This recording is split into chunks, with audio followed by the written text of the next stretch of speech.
on with it. Good morning, everybody. Hope you're doing wonderful out there, friends, men, women, robots, all in between. Everybody, welcome to the show. Today, we get to speak with Dr. Martha. How you doing today? I'm very well, and good morning, good afternoon to all. So it's me. It's not my digital twin. It's not my robo. It's not AI. It's perfectly me. Or not perfectly me, which makes it even more exciting. Well, that's good to hear. I always got to do a robot check just to make sure, got to make sure sometimes I'm not AI. But anyways, very, very nice to have you on the show today. Would love to kick it off by asking you your story. If you want, we can do kind of the short version and then the longer version and really do a deep dive there. Maybe you could just give a quick intro on yourself and some of the things you're working on. I'm just kind of 30,000 foot overview, and then let's dive in deep and we'll go through the whole journey.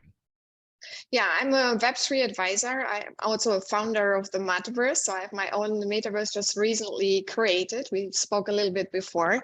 And I'm Dean and partner of the Metaverse Academy, as well as a faculty member of Fast Future Fundamentals. So my focus is really, or my mission is to educate people and to bring experiences to people. So lots of time when brands come to me, then they are full of ideas, but they don't know how to realize it. And I see my task in helping them to convert brands or also individuals to help them get into Web3 easily and with a little bit of fun and joy and magic.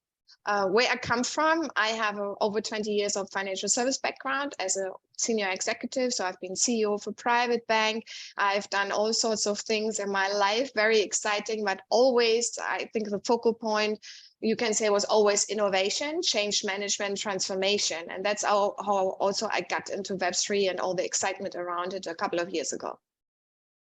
Wow. Okay, well, let's unpack that. I want to start back in your earlier days in financial services. Maybe you can kind of track that career arc for us and talk about some of the principles that you learned along the way.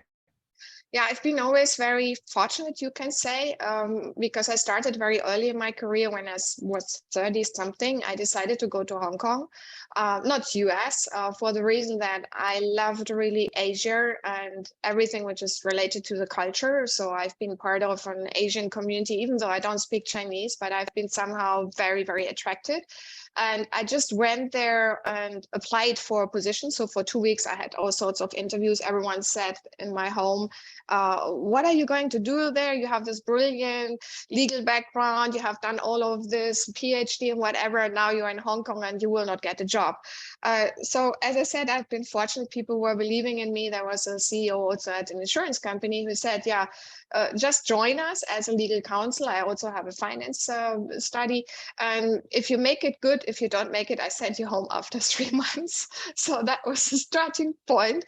But I love challenges. And I think that's one of the advice. Just take challenges, take risk. And that's all my life. I'm doing things which I feel are right for me, where I'm passionate about. And I take sort of risk, but what can you risk when you're 30 something? What is it? What you risk? In my view, you risk nothing to explore, and that's also what I translate to people around me, to my family, to my nieces and nephews, who I have a handful. One is now in Australia. I supported her to go there. So I really think you have to experience different culture, different environments, and I had a lot of challenges at the beginning. I don't speak the language. I didn't really understand the culture. I have to say, I was totally blind in a sense, and then I got into it and I just completely loved it. So that were my first 5 years. Then the company decided to sell a lot of the entities I was responsible for. So I was responsible as a CFO then for the entire region and the executive team. It was amazing experience for Japan, for India, for China, and all these different countries with different people. But as it is, corporates decide it's no longer strategic. So I helped selling this with all the management teams locally. That wasn't really fun. Growing is nice. Selling is, it somehow accompanies my life, that I'm always first growing and then selling. And they then asked me, it was a Swiss company, Winterthur Insurance, now AXA. They asked me, do you want to come back to Switzerland? I've never been before in Switzerland. I said, okay, that sounds also interesting, because there I had also a position later on in the Winter Group executive board globally. I always love to work globally and internationally and work with different people. So that was my second big step, the next 5 years, 10 years in insurance. And then again, the company in its entirely was sold. So I was like, oh my God, I created so much again. And I had this wonderful team, wonderful people, felt like family. And now I have to depart from them again. And then CEO asked me, do you want to join me in my next venture? He was a banker. We create a big bank, we create something where we have different banks, asset management, private banking. And I said, okay, again, no idea, coming from insurance, with my background, no idea about banking, you have to say, but I discovered you can learn, and there are always similarities and everything comes together like a puzzle. And the next step was banking. I became the CEO of a private bank, even where I was in London. It was a wonderful time, a super experience, a wonderful team. 5 years again. It seems that every 5 years something changes, and then sold again. Yeah, so it was a big takeover, and so on and so forth. So then I started my own startup with a couple of partners, also for a fund. I was a BlackRock on the fund board. I was at UniCredit, so I took advisory board positions plus my own startup. And then UBS came out of the blue a little bit and said, "Yeah, you do so many interesting things. You have this background. You do innovation. You want to take risk. You are someone who likes to create." And I was then at the executive board in Switzerland and created also a new business for 2 years. And then also globally, I was able to do quite a lot of things. So I'm somehow, my past is never something where you say, I want to be this, I want to be this. This is never what happened to me. Some people are very determined. They say when they're, I don't know, 20, I want to be a CEO of X. That never happened to me. So for me, it was always, I would say, opportunities, risk, challenges, and always something. I love to do new things and I love to explore. So now, then I left UBS because I felt with everything I had done there, I couldn't grow myself further because I wanted to be in the metaverse. And that was something 2 years ago, which wasn't obvious for banks, let's say, before JP Morgan came, and then everyone thought, oh my God, I have to be there. So I met, again, beautiful people through my network.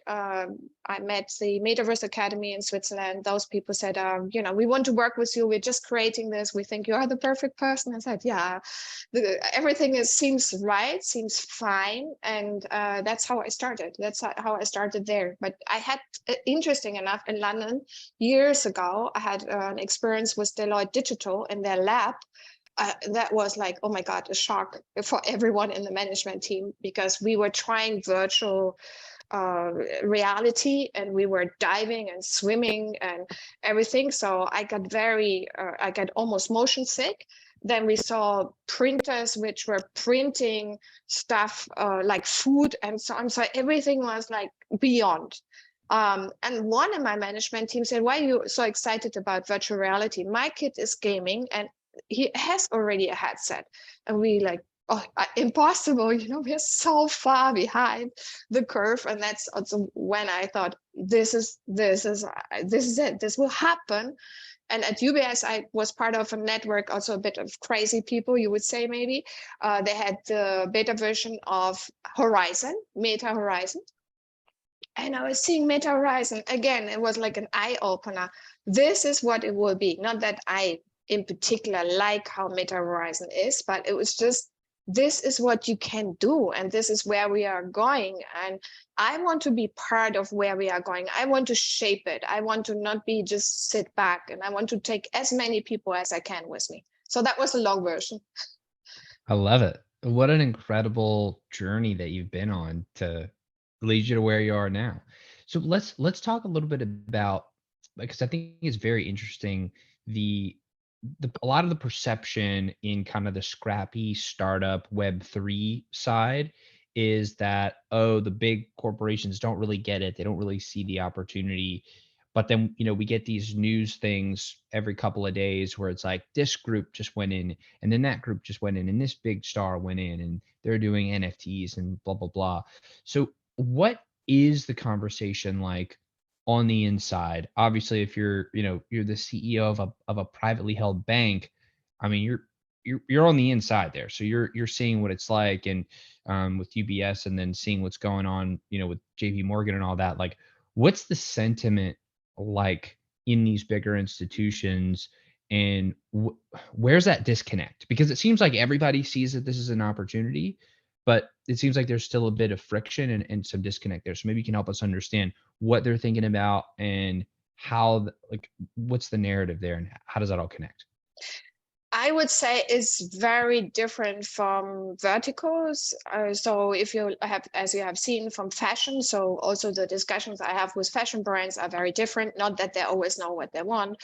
Then when you talk to banks, they are also slowly but surely getting into it. And with banks and financial services per se, the question is always privacy, security, data. How do we protect our clients for good and for bad? I mean, for good is really, I feel also still today, financial services are one of the strong pillars we have, but they have to change their business model.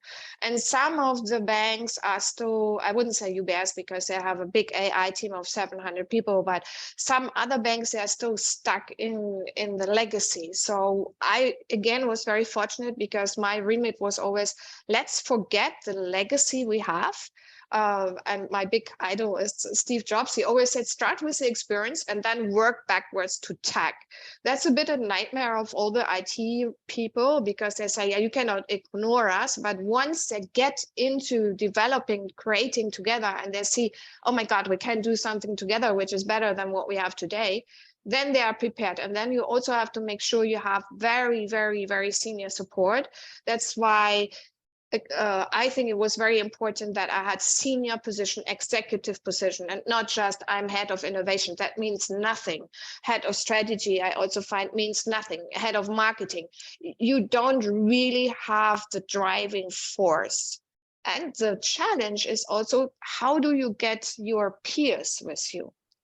Because your peers are in quotes, in parts in the old world, and they want to have a safe environment because they are concerned, most of them, I would say, not all, are concerned about their current position. And they had never the experience like me. When you have always been in sales, divestiture, and acquisitions, your position is not permanent. But I've always felt like the people I work with are my family because I spend so much time. I want to have also a nice surrounding. But nevertheless, I think the disconnect is really the mindset of people. It's not the skills they have, it's the mindset. And it's this fear of change on all levels. And you have to start with the top level, because if the top level is not with you, then it doesn't make sense. And that's why I went with my team to the digital lab. We also had a partnership with them to create something incredible. And you can only do that when they get the experience, when they see, wow. And that's also what we do at the Metaverse Academy. We give them these experiences. And once they see it, a lot of people talk about the metaverse, virtual worlds, but they have never. I always ask them, have you ever tried it? And a lot of experts in the EU at all parts, they talk about it, but they have never tried virtual reality. And that is a difference. I'm not saying everyone should be in virtual reality. It's not yet that developed, but with Apple, we open up a totally new field. Yeah, it's going to be incredible too. Actually, I want to jump back for a second because I'm so interested in diving into this idea of, like, how these bigger corporations and businesses are actually going to onboard into the metaverse. What are you seeing as, like, the practical, like, for example, JP Morgan may put a digital branch into a certain game world. So that would be a way to onboard there and connect with customers, and then, okay, really cool. Or they may release NFTs for their customers or something. I'm not exactly sure. What are you seeing as, like, the way that these bigger businesses are actually going in, like, actually going to get onboarded into the metaverse? Are they going to just, are they going to maybe invest in it, or do, like, what is that actually going to look like in real life? My personal view is that the best is to start with experiences. So we have JP Morgan, when they did the branch, they had they had a huge shout out, but the branch in Decentraland is very boring. I mean, you have the Tiger, you have Jamie Dimon, but Decentraland is not really very customer friendly, consumer friendly, you can say. When you are in there, it doesn't look nice, you know. It's not for people who are your clients. So other experience when you can give that, and we have done this in experiences, it's very interesting when banks come to you and say, we want to have a client experience, like for ultra high net worth individuals. That it starts getting interesting, because once you have client experiences, you also train at the same time the relationship manager, because they want to understand what their clients see. And then you get the whole thing, and it's client driven. It's beautiful. So what companies like HSBC are doing, they are in sandbox, as you say, with gaming. They try to, is probably more Gen Z. So you also have to know what your user group is. We do a lot with people who are not Gen Z, because we are trying to do it in real life. These people are still hating virtual, and they're still hating when you have no personal contact. So at one event, what we did, we had over 100 asset managers, and we did talks. So we had first the introduction, what is it? We had discussions around also what it means for the companies and all the asset managers globally from Uruguay and wherever they were there. And then we had 12 different stations where you could experience different metaverses. And one asset manager, he nearly cried because he saw Venice, and he came from Venice, and he said, oh my God, you know, this is where my nonna, and so his grandmother lived. And all this very personal connections, when you can create this, that is for me the most beautiful. And that's where I see banks are starting. And obviously, as soon as they do experiences, and gaming is one of the ways, we know there are 3 billion gamers, they are not all 18 years old, then you get very playfully and joyfully into it. So we have done also one experience where we had a treasury hunt, for people in Asia who couldn't go out in COVID, and they felt so lonely. I mean, these people really, really love to be connected, and was Chinese New Year, and they loved it because we get the treasury hunt, and at the end they got an NFT. So that was internal, but that's how my view is. You need to start internal to have the culture, the mindset, to make them understand that's how it feels, and then gets the excitement. And obviously when you do clients events, it's also beautiful, because then it reflects on what your internal people think. Sometimes outside, inside, inside, outside works very well. So you have HSBC, Fidelity also is in Decentraland, but they're doing training. So everything, in my view, which is around education, will help adoption, and that's the right way. I mean, JP Morgan for me is a top standard in what they do in terms of pulling everything together. It's not the experience. What they're focusing on very much is also payment rails. So in their last Onyx report, which was coming out last year, same was the launch, they had a hint of where they're going. So everything around payment is the core. When you get this right, also in gaming, beyond gaming, you are where the heart of what everything was happening. So they're very smart. And when you look at their journey, it's amazing what they do now in AI, in blockchain. They are, for me, the number one. But in terms of the experience and the way to give this to customers and to interact, increase adoption, that's I haven't seen that's where they go to. So that's more HSBC, DBS, and Sandbox is a great play field because they are in gaming. They're heavily supported. Obviously, one of the investors is Animoca Brands, so it's natural. It's more into the gaming side. But it's hard. I think Web3 sometimes also in their network, we have discussed a couple of days ago, sometimes it's a bit frustrating because you don't, I mean, with all the enthusiasm, passion we have, it's us, right? And then we feel like, where are all the others? We have to take them. How do we get them? How do we make them understand? Exactly. And I also feel like there's a separation too between virtual worlds and NFTs being used as receipts and this really cool metaverse idea, and then very closely linked crypto, which is a very different public perception and also very different use cases. Like they're very similar, but they're not the same. And they kind of revolve around each other in this really interesting dance. And it's very important that all of this gets figured out. What are your thoughts on the crypto side of it? And then what are the bigger businesses thinking about that? Obviously, we've seen, as of the filming of this, we're in, middle of July. So we're seeing some big action going on with the ETFs and the Bitcoin ETFs. And BlackRock, yeah. I yeah, think exactly. So this will change the landscape. And I can see also that banks who have been before so critical about crypto, they now understand it's not crypto per se, it's a digital currency. And clients are asking for digital assets. So very interesting, you mentioned this dance, as you call it. It's a very nice description of metaverse, virtual worlds, augmented and everything. And it's like a big blur. What I have seen, which I find is natural, but is what we should understand, is a lot of crypto native are getting into NFTs because NFTs allow them to invest in different ways, and a lot of time with crypto. But there are obviously also companies offering you can buy with a credit card, yeah. But NFTs are a great way, and for now they're very much into art collectible, but they are again thriving.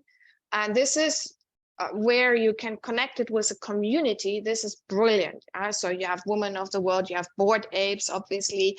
And when you see how this can be driven with NFTs, and when you see all the crypto natives, so there are certain similarities actually in terms of the circles, who uses what. But NFTs and metaverse, as you know, those people might be very different. And it's much easier. That's why when we work with brands, much easier to have an NFT, let's say for clients. I haven't seen banks per se doing NFTs, but in Switzerland, my friend, what she did, which is brilliant. There is a coin, a gold coin. It's called Vreneli. So that's something very Swiss, and people are very attached to it. It has a big history. And she created an NFT of this Vreneli, but as a digital good with I would say crypto punk like prints on it. I don't know how you call it, but like the artwork. Yeah, like an artwork. So it's really very beautiful. And now they're also attaching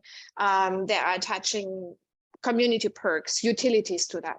And this is the first global finance product which started like this. I don't think that people have realized the innovation yet, because it's very, it has this funny name, Crypto Vreneli. No one knows what a Vreneli is outside Switzerland. Everyone else in Switzerland gets excited about it. But they were sold out, limited. Everything you do in NFTs, because they're really attached to what you see in art collection, but also gold. You see something which is like special, and you get this community aspect, which I believe in, as you know, in NFTs is just the core. We want to be in communities. And in particular through COVID, this has been accelerated. We love to be with people. I don't know anyone, even some people might say, I don't want to be always with people, but that's different. You cannot survive alone. You have realized this now. You can survive without water, without food, but not without people. 100%. 100%. Yes, it's really interesting to me, this, like we were talking about, the dance here, because like I would say that I am a crypto native at this point. I've been pretty much fully down the rabbit hole since middle of 2021. And the thing that I've been most attracted to is the intersection of crypto and gaming, because I've been gaming since I was 6 years old, and I'm 28 now. So that's a lot of time playing video games. And it just clicked for me. And like, I'm part of this community called Neo Tokyo. It's another NFT community, but it's all structured and focused on gaming. And everybody in the community has their citizens. That's their profile. That's our profile picture. And that, at least for me, that's like my passport into the digital world. Like, that is basically my identity in the metaverse. This is the core. Is it digital identity? This is the absolute magic. So this is, as you say, it's a key, it's the entry point. And you can also have that as a soulbound token, for example, and you have everything in there. You have your healthcare data, you have everything. And Estonia is, for example, one of the countries who is extremely far ahead because they have everything digitized. You have your digital identity and you have your healthcare data and everything you have there.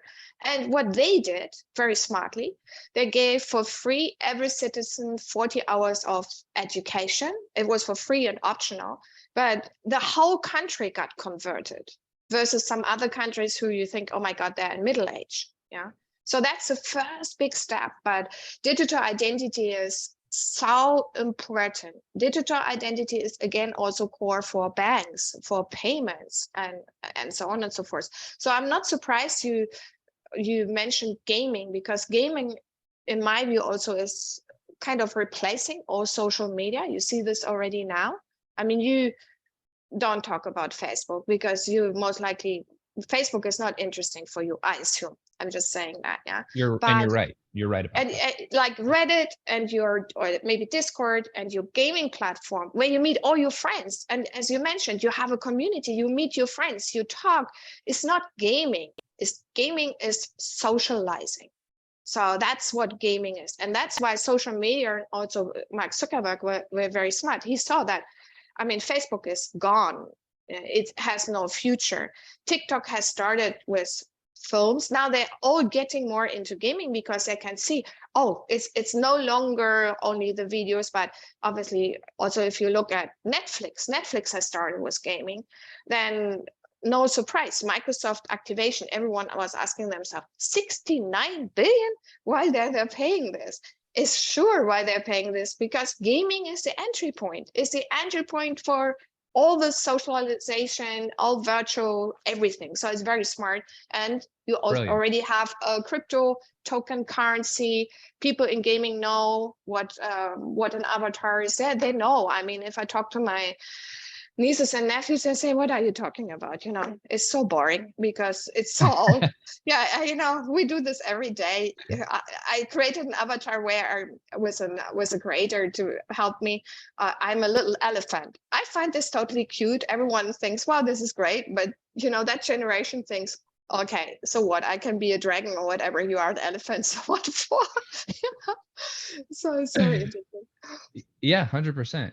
And the thing that I think a lot of people miss is exactly what you're saying of the young people of today. We grew up in digital worlds. Like I'm 28, so I'm probably like the last. I'm on the cusp, right on the cusp of that, because I remember growing up and you had the internet that was like, it made the silly noise as it was connecting the I'm not even gonna do it because I don't want to hurt anybody's ears, but you know the noise I'm talking about. And it was and then you would connect that way, and then it was kind of like the rise, because I was born in 1994, right? Kind of at the beginning of the internet. But the people who were born like in 2000 and later, all they know are these digital worlds. They're so used to spending money in games. They want to flex their digital avatars. That is how they show off, and that's how they identify themselves. That's only going to get, the technology is a one-way street, unless there's a dark ages or something, and that's an outlier event. But technology is a one-way street. It's going to keep going.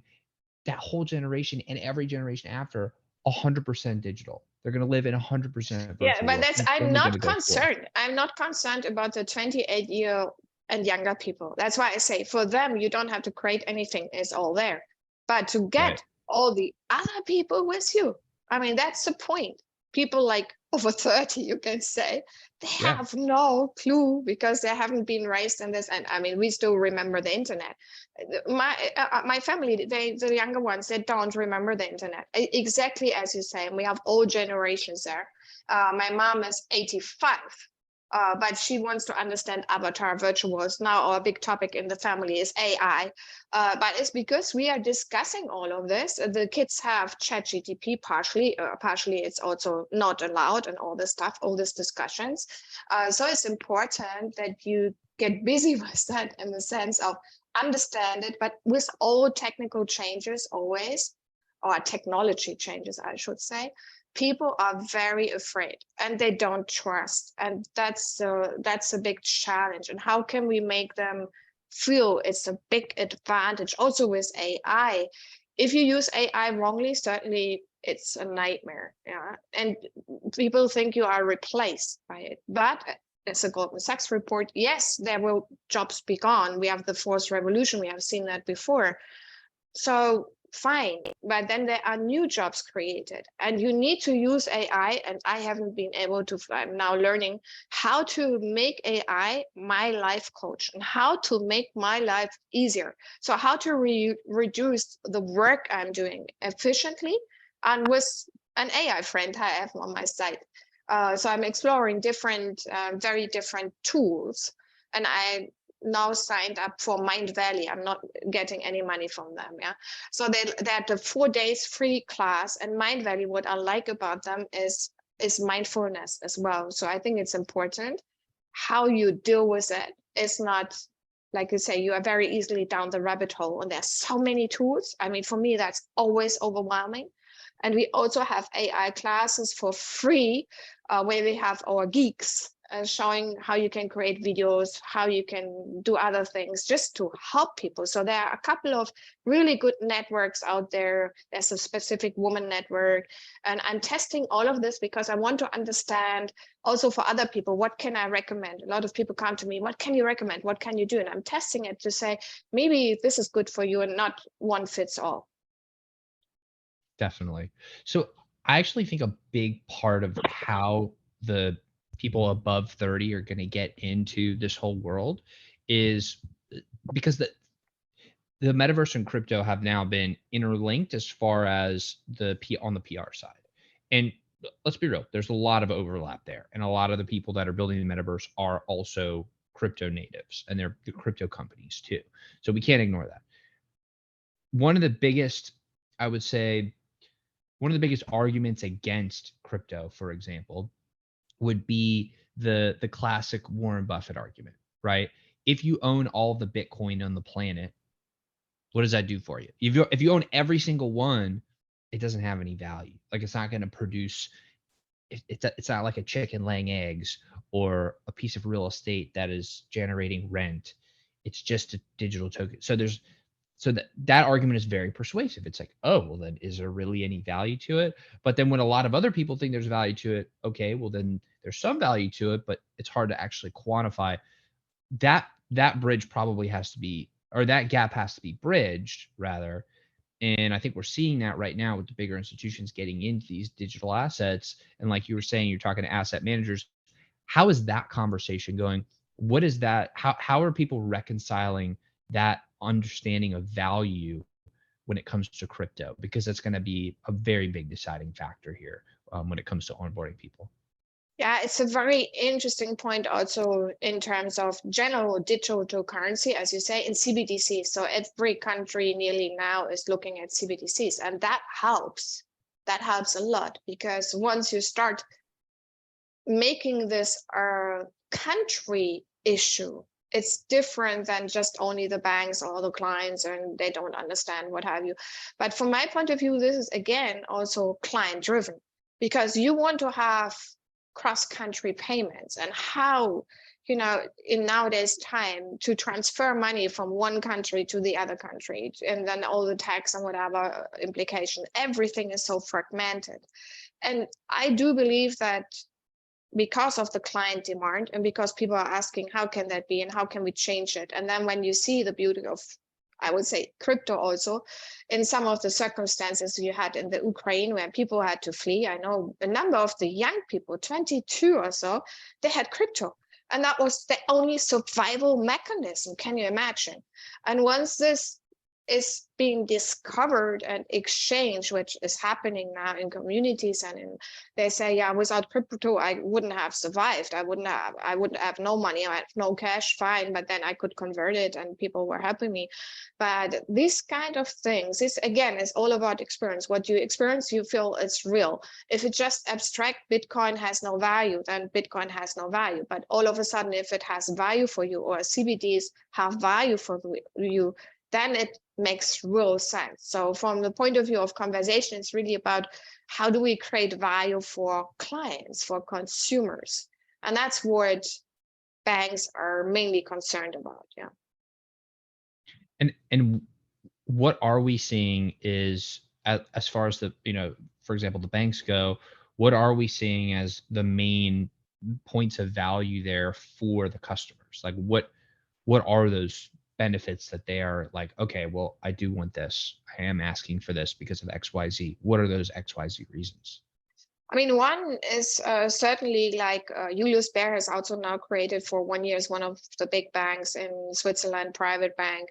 A lot of private clients came with the demand for what do I do with my NFTs? Yeah, if I can't store them somewhere, and you need a digital currency related to it, then these are high-end clients. They want to put their digital assets somewhere. So it's a client demand. That's one of the values you create, because you can, in terms of product and services, you can extend this value. Then what we talked about, cross-border payments, is a huge, even for people who are, let's say, who have challenges like in the Philippines. You know that Axie was thriving because in the Philippines they survived of that. So all of a sudden this creates value. So this is what also banks are seeing, them play to earn. You can criticize it, whatever, but there is a token. They can earn money, they can survive, and the whole family was participating from, I mean, kid until 60, 80 years old. They didn't have a clue about blockchain. They didn't have a clue about token. They didn't have a clue about digital currency. And that shows you also, when you do this in a way that people easily understand it, let's say like the Apple experience, where you touch and something works magically. It's the same with these games. It's so easy, so natural, and you don't have to mention it. And the same when you have Starbucks and their NFT program, loyalty program. They don't mention NFTs at all. Very, very smart, because their community or their clients are not NFT related. So you cannot say, what is it?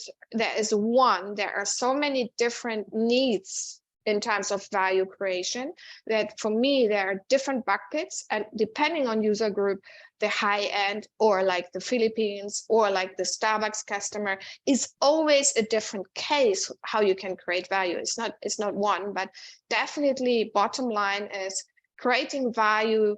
You have a different way of transferring, in quotes, money, which is no money anymore, which is a token.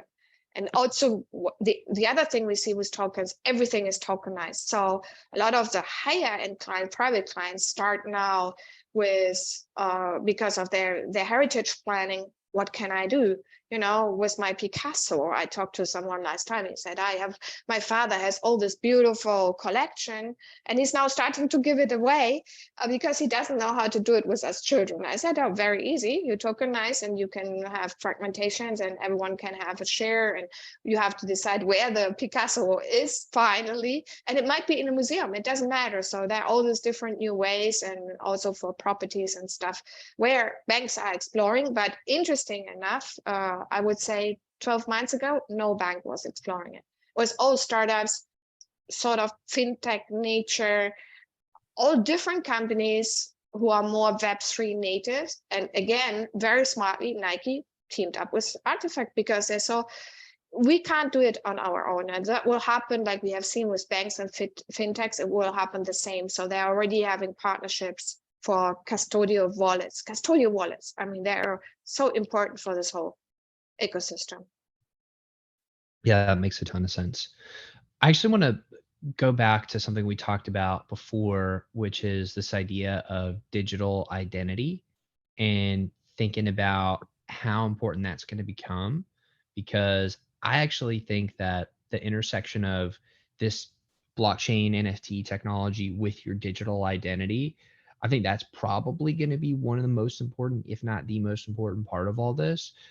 Thinking through, okay, if everything's becoming more gamified, gaming's becoming social, and technology's all kind of going in that direction. Eventually people are going to spend more time in these digital worlds. Where the people go and the attention goes, the money will flow to that part. And so people are going to build ancillary businesses and services that serve people in the metaverse. There's going to be all these digital economies. I think we kind of see that that's going there, and your identity's at the heart of it. Core is at the And core. Yeah. It's at the core, exactly. So what are you seeing as far as, I don't even know the right question to ask, but around, like, maybe let's just explore that more in depth and give us your thoughts on that, and this idea of digital identity. I think that banks and healthcare have started to discover this point, because in banks you start also with, you do biometrics, face recognition, and all that stuff. That's already, when you go more digital, you have to have a digital identity. Healthcare is the same as we discussed. I mean, Estonia is a good example, but there are other examples in healthcare. And the point in healthcare for me is also, we have such a fragmentation. When we talk about value, it's not only about money, it's also about our health. Who has all the health data? You don't. I mean, I don't have all my health data. It's with different doctors, or when you went to hospital, or all of that. Just imagine you have everything in one place. So that's the beauty of a digital identity, and is heavily related, as you point out, to blockchain technology, because you can do like a soulbound token or something in that direction. And what you can also do, you can say, okay, for the doctor, they will only see this data. For Amazon, they will only see this data, because you own the data. The challenge we have now with also is a bit, I would say, the user experience with digital identity, and the way how you create it also still with the key. There are certain also now wallets where you don't need the key, and all these developments where you don't need the key anymore. So we need to change this UX, and we need to change this accessibility to make this more seamless. Yeah? Because for most of the people, it's still a lot of trouble. And obviously there are lots of hurdles in terms of regulation and so on. But the biggest thing for me at the beginning is, let's work on the experience. Let's make it seamless. Let's make it easy and enjoyable, which today it's not difficult to create a digital wallet. You could put all your data in, but it's the trouble when you lose your key, and you are so afraid of it, because you lose your entire life. How you recreate. I mean, Ethereum had a paper out, the founder and some others saying, yeah, we could do a soulbound token, and then we can recover, and other people basically vote on it, who you are and what you have done and so on. But I don't think that's the right way of doing it. Yes. So what do you see as the right way? Like, how do you both give because it seems like the tension is between giving a fantastic user experience, which is so easy and so user friendly that it's hard not to use it. It's so great. And then also still keep the important parts of what makes blockchain special, which is unhackable, permanent, privacy, all that kind of stuff. So it feels like there's this tension of, like, in order to make it so permanent and so protected and so safe, you have to give up these user experience things that make it so Or accessible, bring it to mainstream. another question would be, whom do you trust? So I tell you, most people, they might say, yeah, I want to have it all on my own, but they don't trust themselves, because everyone has experience. You forget a key, you forget a password, and then you think, oh God, I'm dead. Yeah, you forget the wallet somewhere or whatever. Yeah, I mean, in physical life, everyone has this experience. So what is interesting when you have all studies and research up to now is that banks are still the most trusted vehicle, you can say, despite or against all odds sometimes. But banks have a good history in keeping data, having good risk management. Is that the future? I don't know, because there are also other ways now to cater for blockchain and digital identity. So I do think for now, most people would probably say, yeah, with my bank, it's safe, even health data and everything. But in the future, you find technical ways. We always have been, as human people, and technology is so great. We found ways to solve this conflict. We will solve it between the blockchain. Everything is no one knows, and the way I need to own, I need to know, and I somehow need to remember. And I can't have an off-chain ledger wallet in myself and all that stuff. I think that doesn't work. Yeah, I actually think one of the solutions could be based on your biometrics. Like I said, as a human being, we have certain, to my limited understanding of biology, we have these biologically unique identifiers like fingerprints or eye or retinal scans or so on and so forth. Please correct me if I'm wrong, and everybody in the comments, all the scientists out there, please, help educate me there. But it would seem like there are No, certain no, no. things You that have, yeah, are absolutely. I unique. mean, you have. It's very unique, but people also, and I have seen that as well. Minority Report. Yeah, you have your eye, and with your eye, you can do anything. We also had augmented reality and everything, which it feels like Apple, but Apple is in a good version. Minority is obviously total supervision, but everything you see there is already there. And there is also a certain risk, like if you use your eye, yeah, could be misused, but everything can be misused if you have the wrong people around you. Everything can be. You have the dark net, you have everything. But I totally agree with you. You are unique, that's for sure. I think no scientist will disagree with that. But you can 100%. replicate, you can replicate also your uniqueness. Yeah. Let's say you have a digital twin, that opens up a whole new discussion. A digital twin, digital identity. Let's say you have a digital twin and you feed it with all your experiences. Obviously, it can be misused, but again, they're similar to AI. You can make your life better because you can send your digital twin to some of their parts which you need to deal with, and you feed it with experiences. And you could even think about where you have a gap in experience. You talk to someone else and he says, yeah, I have this experience, and our digital twins can exchange it. And this is not something hypothetical. This is something which is really being discussed. Yeah, I'm excited for when it can be two direction, like multi-directional or bidirectional, whatever. Like thinking back to the Matrix movies, when you don't know how to do the kung fu, and then they type a few buttons and they teach it to your digital twin, and that gets implanted in your brain, and then you know how to do that fighting style. That's kind of what that says to me, which I'm very excited about because I would love to learn. Brain chip interface, which is, again, I mean, the big thing we have now, and why it's happening now is because we have a convergence of technology. The Neuralink just got approved a couple of weeks ago.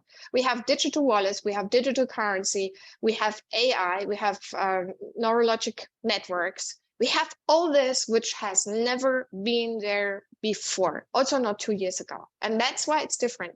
And that's why it's also growing differently. And that's why the next 10 years or even 5 years for us will be so mind-blowing that every day I'm overwhelmed. So it's rather a matter of, oh my God, how can I cope with all of this which I'm seeing? And how can I not get lost in the rabbit hole, as you describe it? So you have to be also very mindful of what you focus on, what you want to achieve. 100%. So I know we're coming close to time here. Would love to just kind of get your thoughts on what does that future look like, and in your mind, and I guess we're tapping into some of your creativity here too, because nobody really knows what it's going to look like. But what do you think it will look like, and what are you doing to best prepare that we can all start doing as well to be prepared for this kind of stuff? A very big question, as you say. No one has this famous crystal ball. But what I would love the future to be is that we have this also convergence, not only of tech, but our real life is virtual with augmented, so that we don't talk about metaverse, augmented, that we talk about everything is around us and we don't feel it anymore. We move very seamlessly. And I think this is a future which is not like in 30 years. It might be 10, 15 years. I don't know what, but this is something why I'm saying this could be very beautiful, because it's only beautiful if it's created in a way which is ethical, which is inclusive. And that's why I also think it's important every one of us gets into it, so that we see the benefit. Where can we create value, as we discussed healthcare or other parts? Healthcare is a big topic, education. And where can we improve to make our life better? So climate change. We have now seen NVIDIA has this beautiful digital twin of the Earth. So you can simulate and you can see and you All of this we can already do. So how can we attack the pain points we have as a society and the pain points we have as an individual? That's where I see the future going. And that's where I see that Web3, Metaverse, and all the technology we have is the key to this future. I love it. I love it. Yeah, I'm so excited for the future and for what's going to come. And just, it's going to be so much fun. Like, in, maybe 5, 10 years, we could be having a follow-up interview, except we're flying around outer space in digital dragons and we're just, going and exploring the universe or something crazy fun like We that. can already do that now, as you know. Yeah, we can meet in the metaverse, we can meet in any game, and we are dragons, we are whatever we want, and we can talk to each other. And that's what I like about it. It's much nicer, even now, even without virtual, even without headsets. Also from gaming, you are used to that. You don't need a headset. You feel like this is your extended self. Your avatar is your extended self. It's you. And it's beautiful to talk. So when I have meetings, I ask the people to come to visit me. So let's sit down. It's my metaverse is like it's very driven by Spain, Mallorca, everything I love, relaxed beach, chill out. So, and people love it because having a business meeting in that space is much different than having it on Zoom. And how can people come visit you in the Marthaverse? Very easy. I can provide you the link for those people who want to join us on the spatial platform. It's via desktop. It's like 2 minutes. You are in. You don't have to go through big creation. You just say you are male or feminine or whatever you are, and you can dress yourself a little bit, but not to whatever you want, and then you are in. Yeah, and you can send me a message via LinkedIn.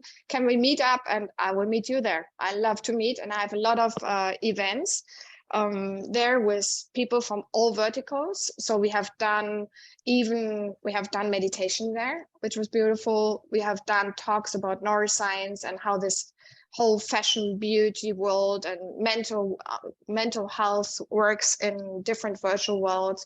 We have last weekend we had fashion and beauty and what this means for us. So beauty is very important for us, also from a neuroscience point of view.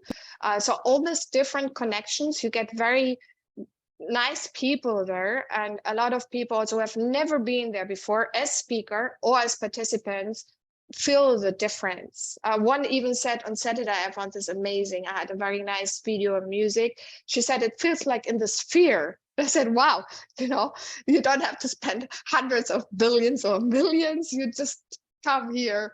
But it's also the atmosphere where it's the people. It's driven by the people as always. So I love when people connect with me. I love when we can explore together. I love it. Now, do you have so I want to keep this evergreen and make sure in 20 years people are still able to come visit you in the Marthaverse and, maybe hang out with your digital twin if you're doing other things or whatever. I'm sure it'll be a lot of fun in various different ways. But if there is a permanent link, then let's go ahead and share it right here on the show, so that people can just go and come hang out with you. The permanent link is Spatial. You go to Spatial platform, it's spatial.io, and then you have a search function and you say Metaverse. That's it. That's the easy one. Perfect. All right. Spatial.io, Metaverse, and you are with me. Perfect. Well, Dr. Martha, I want to thank you so much for coming on the show today and talking about all things from crypto and banking and metaverse and digital identity and all the things. So I just want to say thank you very much for sharing your very valuable time. Yeah, thanks, Ben, for inviting me. And I love the space as much as you love it. And I'm sure in 20 years, we will not be in the same metaverse. Even in a year, I will change it. Definitely. Well, thank you again. And everybody watching and listening, I want to thank you for being a part of this and for sticking with us all the way till the end here. Y'all are the reason that I do this. So thank you so, so much for being a part of it. And I will see you on the next episode. See you in the metaverse.